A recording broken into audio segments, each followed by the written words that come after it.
Real Salt Lake back at training here at America's First Field, coming off a 10-day break from MLS play and off the backside of the 2-2 draw at home against the Philadelphia Union. I think we made a couple mistakes, Obviously at the end they're going to get some chances being down a man and we're pushing, so that's okay. And Josh came up huge with the breakaway save, and we had, I thought, a good effort, but at the same time definitely some mistakes we needed to correct. And all things considered, we're fairly happy getting out of there with the draw. We talked about, obviously, teams that come in and sit in a little bit, look to counterattack, that sort of game plan that we have to really be switched on to not give away, any silly turnovers in possession. Not just that, but to track runners, sometimes 60, 70 yards back towards our own goal to try to stop them putting the ball in the back of the net. Because you get behind early and it can change games. And I think that was a bit of a weird game. A few plays here and there really turned that into a bit of a strange game, especially with the red card happening in the second half. So, look, we play those games all the time, and so we're used to that, and we know how to try to avoid it. It doesn't always happen, but it's always kind of the same talking points a little bit in those sort of games. I think most was just how pleased I was with the work rate, the emotion, and the togetherness the guys showed. To come back into a game twice when you're down a man says a lot about our group. So I was just really pleased with that. I mean, if we look at what happened in the first half, I'm probably not as pleased to let them score a goal on basically the only chance they had on a counterattack. But, having said that, I know that there's a lot of different faces out there, at least four, and it takes some time for them to gel together as well. So we'll look for an improved performance this weekend against Dallas. Up next for Real Salt Lake, a trip to Dallas to take on FC Dallas, coming off a 0-0 result at home against Chivas USA, as well as a 2-0 loss on the road against the LA Galaxy. You always got to think about the speed that they have, the athleticism on their wings, and then Ferreira. The highest four players in the field can really present you some problems in 1v1 situations, and with the intelligence of Ferreira. And then their wing backs get forward and are pretty effective as well, and Benitez and Lloyd. So it's a very dangerous team on the counterattack, and a very dangerous team in their home stadium, and they're in the heat. So they presented a lot of problems for us before, and we go there with the mentality that the slate is wiped clean, and we try to get 3 points. For Real Salt Lake, they're in the midst of a 10-game unbeaten streak in all competitions and looking for their first 3 points in Dallas.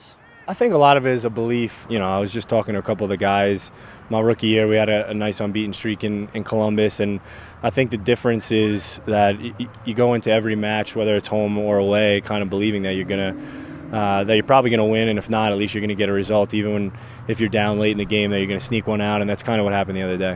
One thing we've been doing really well is we've been putting away a lot of chances.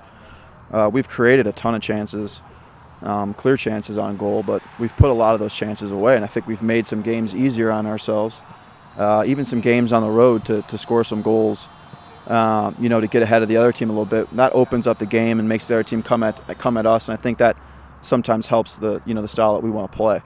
And so that's probably been the biggest thing. But besides that, I think our overall energy and commitment on both sides of the ball has been really good from all players that have been on the field, whatever position they might be in. So I kind of look at those two things a little bit, over that stretch and the streak of two things that have kind of propelled us, forward. Guys have worked really hard. Honestly, I think that and just the camaraderie and the spirit is what's been getting us results. For a long time in this league, I've looked at teams, the most successful teams in the league over the last 10 years. I typically find that more often than not always, but more often than not, it's the team that's the most together and willing to work hard for each other that's picking up the majority of the points. And I feel that way about our team right now. For FC Dallas, they'll be without Blas Perez, who's been recalled to the Panamanian national team for Gold Cup duty, but they could see the return of center back George John. Obviously, those are two really good players. We didn't play against Blas in the first game either, and I think we were missing some of our guys for call-ups as well, and so I know we have a few more guys out than they do, but I think sometimes, when a good player comes back or any player comes back, I'm not sure how long he's been out, but sometimes it can almost be a little bit more difficult for that player rather than having a guy who's been playing for you and fully healthy and fully fit.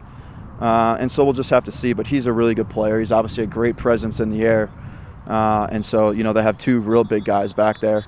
But in saying that, we need to focus on what we're trying to do and not necessarily worry about who's healthy and who's not for them. He's been great for them, but to be honest, they have a ton of attacking options.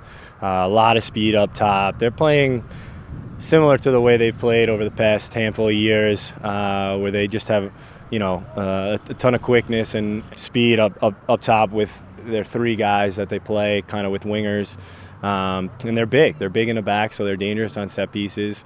And with David Ferreira kind of running the show, they're always dangerous. So they tend to sit back against us and kind of let us have the ball because they know how dangerous they're going to be on the counter. And so for us, one important key is to keep it. And the other thing is that when it does turn over, that we make sure we get back and get numbers around the ball. If we can finish like we've been doing a good job of, I think we'll have a great chance to win. Watch RSL take on Dallas on July 13th at 7 o'clock on Utah's CW30.